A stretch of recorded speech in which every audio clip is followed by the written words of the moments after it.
నిన్ను ఏ కేసు కింద బుక్ చేసి తీసుకొచ్చావో తెలుసా? మాకు అన్ని విషయాలు తెలిసిపోయి నువ్వే ఆ పిల్లని పాడు చేసావు. మేడం నేనేం చేయలేదు మేడం. శరీరంతో ఆడుకుంటే నువ్వు ఆవిడ గారే. Assalamualaikum guys, oke kembali lagi bersama Draft Movie Review. Piye kabar Ire? Terima kasih buat para penonton setia Draft Movie dimanapun kalian berada. Semoga kalian semua selalu sehat ya. Kali ini Draft Movie sudah merangkum sebuah film yang berjudul Natchar. Bagaimana keseruan filmnya? Nggak perlu banyak basa-basi, ini dia alur ceritanya.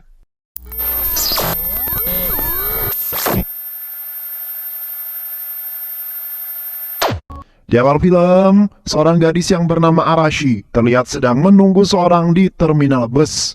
Arashi sedang hamil muda, merupakan korban pemerkosaan di bawah umur.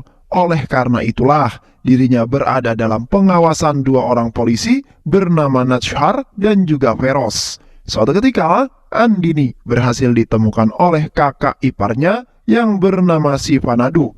Sivanadu ingin jika Arashi menggugurkan anaknya, karena keluarganya tak sudi jika Arashi melahirkan anak haram tersebut. Itulah alasan mengapa Arashi dibawa paksa oleh si Fudu untuk masuk ke dalam mobil. Untungnya Natchar datang di waktu yang sangat tepat. Dia terus mengikuti Arashi pergi. Hingga pada akhirnya Natchar berhasil mencegat mobilnya si Fudu. Dan si Fudu pun kemudian digeret keluar.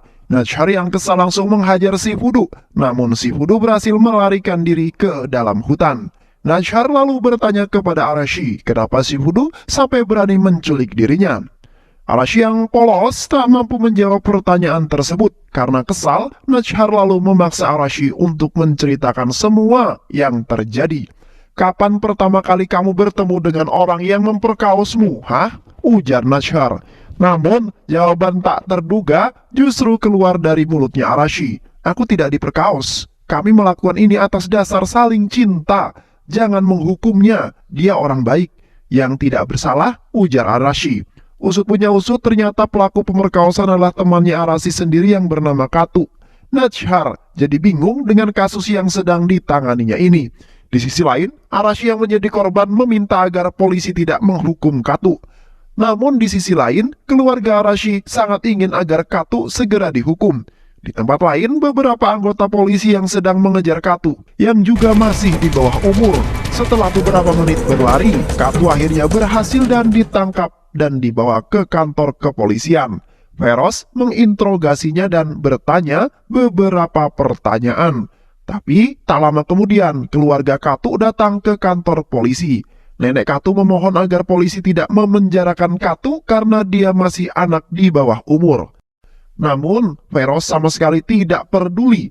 Dia membawa Katu ke pengadilan yang bersifatnya tertutup.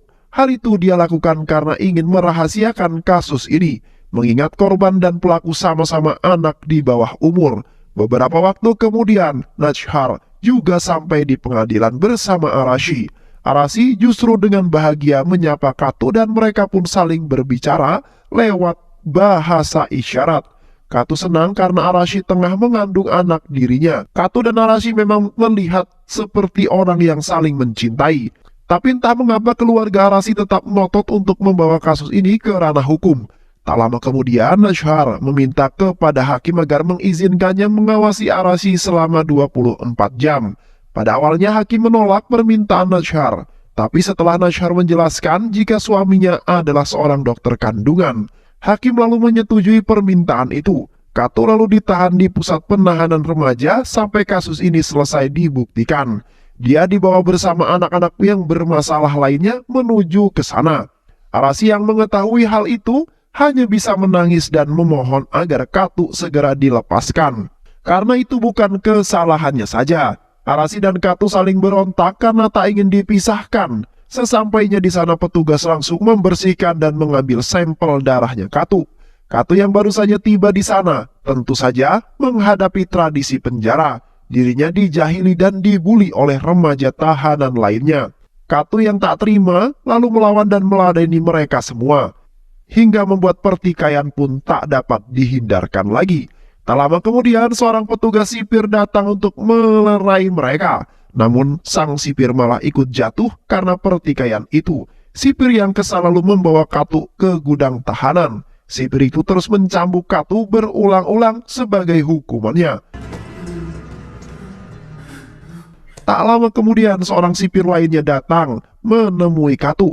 Dia membawa sepiring makanan karena kasihan kepada Katu. Sipir baik itu lalu bertanya mengapa Katu bisa ada di sini.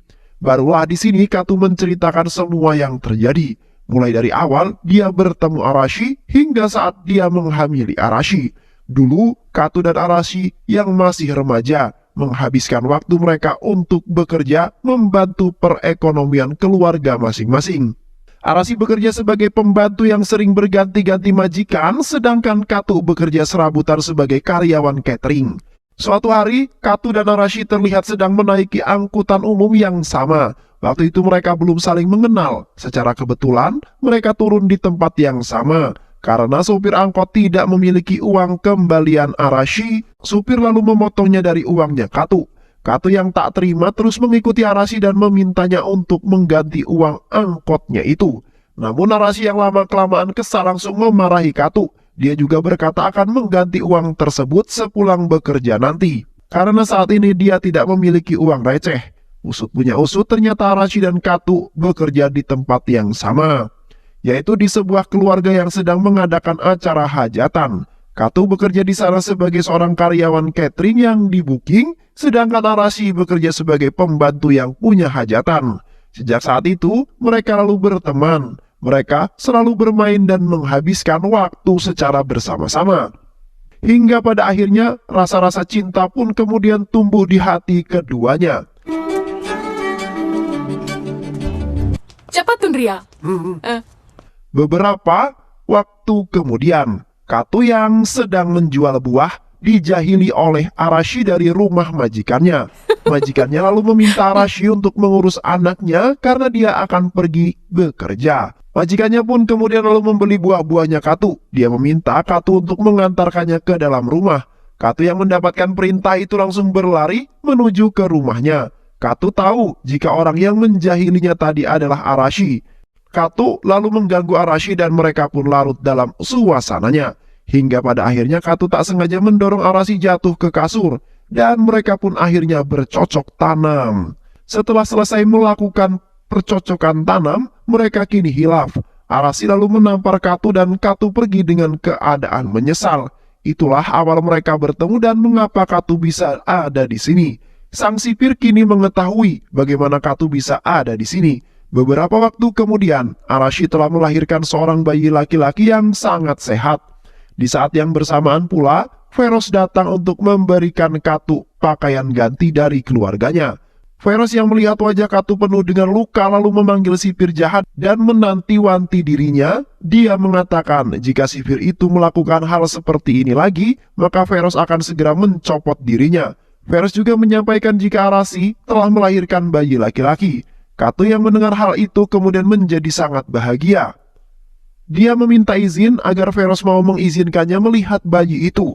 Tapi Veros sama sekali tidak peduli. Katu yang merasa sedih lalu menyampaikan satu permintaan. Setidaknya, kalaupun aku tidak bisa melihat bayiku, sampaikan saja salamku kepada mereka, ujar Katu kepada Veros. Nashar lalu mengizinkan Arashi dan bayinya untuk tetap tinggal di rumah sampai nanti pemerintah memberikan mereka tempat tinggal sendiri.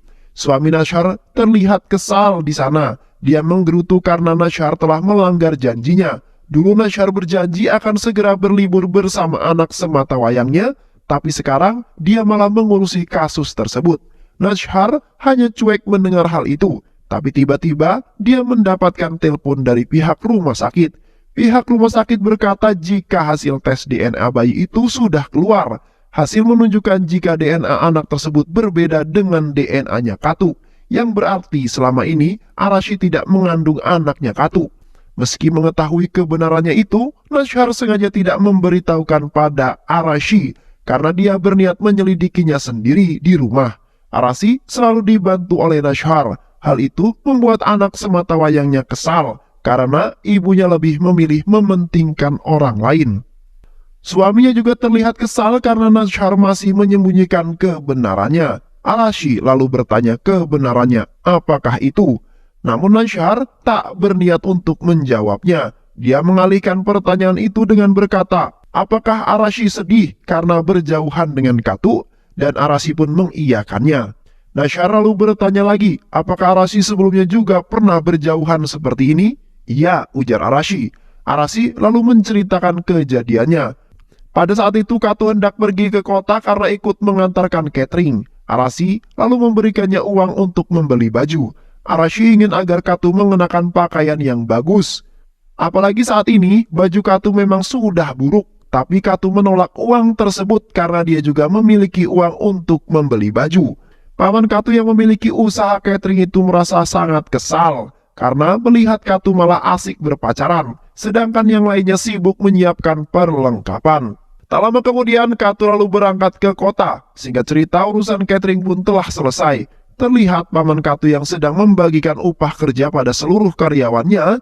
Namun ketika dia melihat Katu yang datang dengan baju baru, dia tak memberikan Katu upah kerjanya. Dengan alasan jika kerjanya Katu kurang bagus. Dia bahkan tega meninggalkan Katu di kota itu. Katu yang tidak memiliki uang dan saudara di sana tentu saja sedih. Dia berpikir bagaimana cara agar dia bisa kembali ke desa. Akhirnya Katu memutuskan untuk kembali dengan berjalan kaki. Di saat yang bersamaan, Arashi menghubunginya lewat telepon majikannya yang baru. Katu lalu menceritakan semua yang terjadi. Arashi yang cemas lalu meminjam uang kepada majikannya yang merupakan seorang rentenir. Majikan yang membolehkan Arashi meminjam uang, tapi semua itu tentu saja ada bunganya. Singkat cerita, Arashi lalu pergi menyusul Katu yang ada di kota. Dia tidak tahu di mana Katu berada. Yang dia tahu, Katu sedang berada di kota Palipuram. Dia lalu berangkat dengan bis menuju ke arah yang telah dikatakan. Di sisi lain, Katu terus berusaha untuk mencari tumpangan. Ada salah satu orang yang mau menumpanginya, tapi dia tak sampai ke tempat yang dituju oleh Katu. Akhirnya, Katu kembali berjalan kaki di tengah teriknya panas matahari. Begitupun pula dengan Arashi yang sedang berjalan kaki mencari Katu. Dia berharap agar Katu bisa segera ditemukan. Tapi bukannya bertemu dengan Katu, dia justru bertemu dengan pamannya Katu. Paman Katu lalu memberikan Arashi tumpangan dan hendak membawanya pulang. Mendengar cerita itu, Nashar menduga jika paman Katu lah yang sudah menghamili Arashi. Nashar lalu menangkap pamannya Katu. Paman Katu digantung terbalik dan disiksa dengan sangat kejam. Tapi tak lama kemudian, nenek Katu datang dan meminta pamannya Katu ini dilepaskan. Nenek berkata jika paman Katu tak mungkin melakukan hal tersebut. Selama ini dia tegas kepada Katu karena Katu sering menghambur-hamburkan uangnya. Oleh karena itulah dia menahan upah kerjanya Katu dan memberikan kepada nenek. Dia juga mengantarkan Arashi pulang atas perintah nenek. Mendengar cerita itu tak membuat Nashar merasa bersalah karena belum menemukan petunjuk. Forest selalu memanggil ayahnya Arashi untuk dimintai keterangan.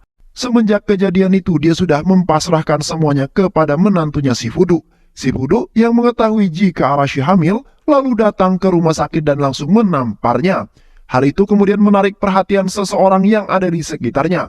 Salah seorang perawat lalu berkata kepada Shifudu jika dia tak perlu mengkhawatirkan hal ini karena mereka bisa menyelesaikannya dengan melakukan pengguguran. Itulah mengapa Shifudu sangat ngotot agar Arashi menggugurkan kandungannya. Setelah mendengar cerita itu, Veros lalu bergerak untuk menangkap Shifudu di kantor kepolisian. Shifudu menyaksikan kekejaman Nashar dalam menyiksa orang yang diduga tersangka. Hal itu kemudian membuat nyali Shifudu menciut dan takut kepada Nashar. Nashar meminta Shifudu agar mengakui jika dia adalah pelakunya. Shifudu yang tak merasa sebagai pelaku tentu saja menolaknya. Namun Nashar terus memaksanya untuk mengaku. Tak lama kemudian Veros menemukan sebuah ide. Dia berhasil mengelabui Shifudu. Veros berencana mencapai dokter kandungan yang pernah Shifudu datangi. Veros berkata jika dia percaya jika Shifudu bukanlah pelakunya. Namun hal itu percuma karena Nashar akan tetap menuduh Shifudu. Oleh karena itu, Veros meminta Shifudu untuk memberikan uang suap jika ingin dijauhkan dari kasus ini. Shifudu benar-benar bingung karena dia tidak memiliki uang. Tapi dia berjanji kepada Veros akan segera mendapatkan uang tersebut. Aku akan meminjam uang temanku yang merupakan seorang dokter, ujar Shifudu. Singkat cerita, Shifudu pergi ke dokter yang dimaksud. Dia tidak menyadari jika intel polisi telah mengikutinya. Ternyata semua yang dilakukan Forest itu hanyalah sandiwara semata. Semua itu dilakukan agar si Fudu pergi ke dokter aborsi. Di dalam klinik, si Fudu menjelaskan maksud kedatangannya jika dia ingin meminjam uang sebesar 3 lakhs. Dokter itu bertanya untuk apa si Fudu meminjam uang sebanyak itu. Semua uang itu akan aku gunakan untuk menyuap polisi, ujar si Fudu. Si Fudu juga menambahkan jika semua ini salahnya dokter, karena dia tidak mau menggugurkan kandungan Arisha. Meskipun dokter ini ahli aborsi, tapi dia sengaja menolak untuk menggugurkan kandungan Arisa karena menurut dokter menggugurkan bayi yang dikandung oleh anak kecil adalah dosa yang sangat besar. Dokter malah mengusulkan agar keluarga Arisa membesarkan saja anak tersebut. Bahkan dokter itu akan menanggung semua kebutuhan bayi tersebut. Itulah alasan kenapa si Fudu berani meminjam uang pada dokter itu. Di saat yang bersamaan, Nashar bersama polisi lainnya lalu melakukan penggerebekan. Nashar lalu menginterogasi dokter tersebut. Usut punya usut, ternyata dokter tersebut adalah dokter ilegal yang membuka klinik tanpa izin. Nashar lalu bertanya kenapa dokter itu begitu ingin membesarkan bayi yang dikandung Arisha. Namun dokter tidak menjawab pertanyaan itu, yang akhirnya kemudian membuat Nashar kesal dan langsung mengancamnya. Dan disinilah terungkap fakta yang sebenarnya. Jika Arasi telah diperkaos oleh majikannya yang merupakan orang kaya dan terpandang di wilayah itu. Suatu hari, majikan Arasi mendengar suara gaduh yang berasal dari dalam dapur. Ternyata, suara itu berasal dari sebuah insiden yang membuat Arasi pingsan tak sadarkan diri. Majikan Arasi yang melihat Arasi pingsan, lalu memanfaatkan momen itu dan membawanya ke kamar untuk diperkaos. Setelah selesai, majikannya lalu memanggil dokter palsu tersebut dan ketakutan karena ternyata dia memperkaos Arisa tanpa memakai pengaman. Tapi dokter palsu itu justru memanfaatkan ketakutan majikan Arisa dengan berkata bahwa dia siap menggugurkannya. Padahal dokter palsu itu memiliki rencana lain. Dia akan memeras majikan Arashi saat Arashi hamil nanti. Itulah mengapa dia tidak mau menggugurkan bayi Arashi, karena itu adalah sumber uang untuknya. Setelah mendengar cerita itu, Nashar bersama Forest lalu pergi ke rumah majikan Arashi. Mereka menyampaikan maksud kedatangannya dan itu membuat si majikan menjadi kesal. Majikan mengancam akan melaporkan tindakan mereka karena telah berani menuduhnya tanpa bukti. Tindakan kalian juga telah mencemarkan nama baik saya, ujar si majikan. Akhirnya Nashar dan Feroz lalu pergi dari rumah itu. Tak lama kemudian Nashar malah dipanggil oleh atasannya karena telah menuduh si majikan yang tidak-tidak. Atasannya juga meminta Nashar untuk menutup kasus ini karena tersangkanya sudah ditahan. Tapi Nashar menolaknya. Dia berkata jika Katu bukanlah tersangka kasus pemerkosaan ini. Dia juga menjelaskan jika hasil tes DNA-nya berbeda dengan DNA Katu. Hal itu kemudian membuat atasannya marah dan menangguhkan Nashar dari dinasnya. Kasus ini juga akan diberikan pada orang lain hingga nanti kasus ini ditutup. Nashar lalu pergi dengan keadaan kesal. Di bawah, adik dari sang majikan rentenir sudah menunggu kedatangan Nashar. Dia berkata akan memberikan apapun yang Nashar mau jika kasus ini ditutup. Aku juga telah mengabulkan apa yang diinginkan oleh atasanmu, ujar adik majikan. Nashar yang marah lalu menamparnya dengan sangat keras. Setelah mendapatkan surat penangguhan, Nashar kini jadi termenung. Tapi hal itu tidak berlangsung lama. Rasa amarahnya kemudian memuncak ketika dia melihat bayi malangnya Arasi sedangkan pelakunya masih berkeliaran bebas. Nashar kini melakukan jalannya sendiri. Dia menculik si majikan dan mempermalukannya di depan semua orang. Dia lalu membawa majikan itu ke suatu tempat yang ternyata tempat pembuangan sampah. Di sana, Nashar mengebiri si majikan dengan alat seadanya.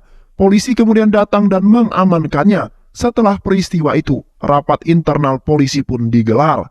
Komisaris memanggil Nashar ke ruangannya dan di sana juga terlihat ada atasan Nashar. Atasannya Nashar mengusulkan agar Nashar diskors atas perbuatannya terhadap majikan Arashi. Namun, komisaris malah mengusir atasannya Nashar dari rapat itu. Usut punya usut, ternyata komisaris mengetahui jika atasannya Nashar telah menerima suap. Berdasarkan keputusan rapat, komisaris akhirnya menyampaikan jika Nashar tidak diskors melainkan akan dipindah tugaskan ke desa terpencil. Nashar lalu menerima hukuman itu dengan lapang dada. Dia juga merasa puas karena pelaku pemerkosaan telah mendapatkan hukumannya. Nashar dan suaminya lalu berinisiatif untuk kembali menyatukan Katu dan juga Arashi setelah berpisah cukup lama. Sesampainya di sana, suami Nashar mengusulkan agar mereka mengatakan fakta yang sebenarnya. Jika Katu bukanlah ayah dari anak itu, dia juga meminta izin untuk menyampaikan kepada Katu. Biarkan saya yang menyampaikan kebenaran itu pada Katu, dan kau sampaikanlah kepada Arashi. Setelah mendengar semua penjelasan itu, perasaan Katu kini hancur dan dia menangis sejadi-jadinya. Dia menangis karena anak itu bukanlah anak kandungnya. Katu lalu bertanya apakah Arashi telah mengetahui fakta ini. Kemungkinan iya, ujar suami Nashar. Katu lalu dibebaskan karena tidak bersalah. Ketika dia bertemu dengan Arashi, dia melihat Arashi yang telah menunggunya sambil menangis. Katu berjalan dalam keadaan lemas. Mereka lalu menangis bersama-sama. Arashi lalu membiarkan Katu untuk menggendong bayi itu. Katu lalu pergi menemui Nashar dan langsung memarahinya. Kamu seharusnya tidak memberitahu Arashi selama mengandung anak itu. Dia selalu mengira jika aku adalah ayahnya. Aku tidak peduli jika anak itu bukanlah anakku. Aku tetap akan merawatnya seperti anakku sendiri. Tapi jika Arashi mengetahui bahwa anak ini bukanlah anakku, entah apa yang akan dilakukan olehnya nanti. Namun, Nashar mengatakan suatu hal yang tak terduga. Jika dia sama sekali belum mengatakan fakta itu kepada Arashi. Aku telah menganggap seperti anakku sendiri. Aku tak tega mengatakan hal itu kepadanya. Aku tak ingin membuat hidupnya hancur, ujar Nashar. Katu lalu merasa senang. Dia melihat tangannya dan mengucapkan terima kasih kepada Nashar. Pada akhirnya, Katu dan Arashi pun kembali bersatu. Mereka menaiki bus dengan bahagia bersama bayi yang tak berdosa itu. Dan film pun selesai. Terima kasih udah nonton video ini sampai akhir. Semoga kalian semua terhibur. Jangan lupa subscribe, like, comment, and share ya.